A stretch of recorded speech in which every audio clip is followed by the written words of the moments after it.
Well, this month I want to talk about something that's been coming up in my world for a month, but really this has been something that I have lived by since I started this company a really long time ago, and that is user experience. So many times we think about, okay, what do I want to do? How do I want to do it? What do we want to build? And in business, you can do that without ever thinking about what the customer needs. And you have these experiences all over the place. In fact, we were in LA a couple weeks ago and we went to a movie theater that had the greatest experience ever. The seats went almost lay down flat. You could order food and drinks to your chair. It was super comfortable. Everything was clean. And I was like, man, this is a great user experience. They obviously thought about how do we want people to feel when they get to our theater? And we see this throughout businesses. If you look at my favorite airlines, Alaska Airlines, they do everything for customer experience. When you sit down in a chair to fly somewhere as a frequent flyer, you get the greatest greeting. The pilot oftentimes will come out and talk to everybody. It makes me okay spending a little bit more money if it means I get to fly Alaska Airlines over some of the other more discount airlines where it's clear they don't care. They charge a lower price, but it's clear that they're not really in it for the consumer. But when a business can really lock it down and go, what does the consumer really want? How do they want to feel? They have the chance to grow faster than just about anybody else using any other strategy. Thinking about the user experience is the best way to grow your company. It's the best way to grow your leadership within your company. So how do you do this? Like, what's the first step to doing this? The first thing that people need to do is be a user. The problem is sometimes we deliver a product and we're never the user of that product. I talk to a lot of people in the mortgage industry where they are doing loans, and then they go get a loan for themselves and they realize at that point just how painful it is to do a loan. So you get so busy in business just trying to get stuff done that you forget that there's a human on the other side. In fact, we see this come out when we use jargon that people don't understand, or we talk about things that, we almost want to feel a little bit better, like, oh, don't worry, I've got this. These are big, complex things. But a user doesn't want a big, complex thing. They want to know everything they need to know, especially when they're making big purchasing decisions. But if you've never been a user of your own product, then how in the world can you expect to know what the customer needs, how they feel, what their experience might be? It's always interesting to me that a lot of companies will survey you after you make a purchase. I think it's great. We should be surveying people after purchases, find out how it went. In fact, we at the Knowledge Cube, we survey everybody all the time. Like, we want to know where could we have done better. In fact, we give questions like what could have been done better for this class, just because we don't want people just, bowing out and be like, everything was great. No, what could be done better, right? So of course you survey people who've made purchases. What blows my mind is very few people survey people that don't make a purchase. What if somebody, shops, you have a website, they come shop on, they don't purchase. Do you ever ask them why? Hey, just curious, you came on board, you jumped on our website, you tried to do something and you didn't purchase.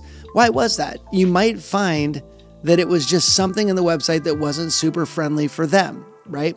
We actually have a software that we could watch users engage with our website.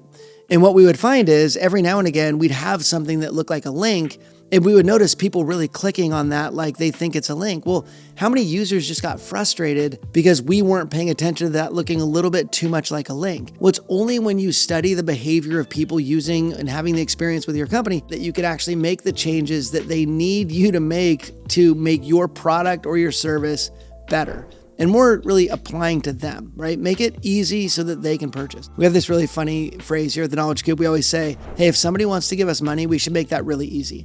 And that's what I'm talking about here, right? Look at everything that you're doing and find out, is this easy for a consumer? How does it make them feel?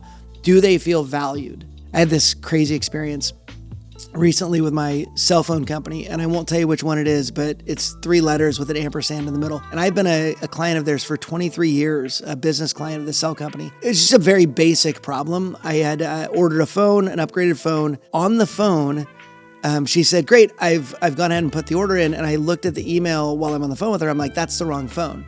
And she's like, well, there's nothing we can do now. And I was like, what? And she goes, yeah, now you have to get the phone in 6 weeks and then turn around and then send it back to us, and then we can order you the phone you want. And I was like, wait, but this just happened. She's like, yeah, that's just how it goes. Well, that launched me into this really painful, weeks long and hours at a time long process of getting this corrected. What I found was what you have to do. In fact, AI told me to do this. What you have to do is you have to get on the phone with customer service and quickly say loyalty.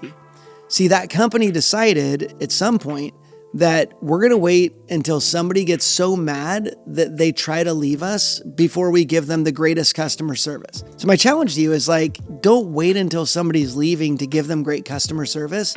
Give them that right out the gate. If you've ever studied Deming, you know that he brought us a lot of great tips on how to run a business. But his big thing was build quality into the process because it eliminates or at least mitigates a lot of the QA, the quality assurance you have to do down the road. If we just do it right in the process, we don't have to then go in and apologize and fix defect if defect is already taken out in the system that you've built. And so as a company, if you're a leader of a company, look at every possible problem that could come up and figure out how we fix it at the front end so that it doesn't actually come up. In fact, this happened again in a government situation we were in. My wife was getting her passport renewed, and it was like we were just about to take a trip. So we call the passport office. We get zero support from the passport office. And we're like, oh my gosh, what do we do? So I Google it. And everybody on Google says, oh no, you actually have to ask for a manager. I call back in, I'm like, let's try it. I call back in, I get this person, they're like, yeah, we can't do anything for you. And I'm like, is there a manager available? They're like, sure, absolutely. And they get me to this manager who's like, how can I help you? And he's like super nice, totally solved our problem. But again, give your frontline employees the ability to solve those problems. Don't put all of your funds into after people are angry at you, or else it just makes the whole experience bad. Remember, we're focused on user experience. Now, I want to talk about how you do this, not as a company, but just as a leader. Sometimes as a leader, you're not getting all the feedback you hope you would get, right? A lot of times people are just like, no, you're doing great. Everything's awesome. And maybe it's not, but you're not getting that upfront feedback. There's a couple tips I have for you on that. Number one, a 360 review. It is the most painful thing I've ever done in my business life. If you do a 360 review, what that means is you send out a survey to everybody that you're a leader for, and they get to write all about how they feel about your leadership style. I learned a lot. In fact, I needed a buddy to talk to that day to be like, hey, pick me up off the ground. This is horrible. People were incredibly honest with me, which was really helpful because then I could make the changes I needed because it gave them the opportunity to say these things anonymously. This is a lot of years ago, but man, I learned a ton from that. The second thing, and way less painful, is if you've got somebody you work closely with, schedule time in your meeting time to get all the bad feedback out of them so that you can hear it, right? We used to do this with a buddy of mine that was our CEO for a while. I struggled to give negative feedback, and so did he. And so we had an agenda item on every one of our meetings. What am I doing wrong? And we made each other answer that question. Okay, what am I doing wrong? What have you experienced recently that wasn't awesome that I need to get better at? And because it was an agenda item, we talked about the tougher things and asked all those questions to get that feedback. Because again, you want to show up as your best for everybody on your team. And so if one of them is struggling with something you're doing, get that out in the open and fix it. The goal is that we have a great experience, that everybody there is having the best experience possible, and that you can move forward and grow without those things that kind of hold you back, which is sometimes it's a morale issue. Sometimes it's just, I can't even work here. This is so frustrating. Like, you're getting all that stuff out so that you can then be better. So my challenge to you is simple. Take some time and try and figure out what the experience is like using you or using your company for a client or for an employee. So first of all, the way you can do that is ask some of your clients, hey, what was it like to try and purchase with us or to purchase with us if you sell something? The second thing is talk to your employees and say, hey, what's not awesome about how you experience me?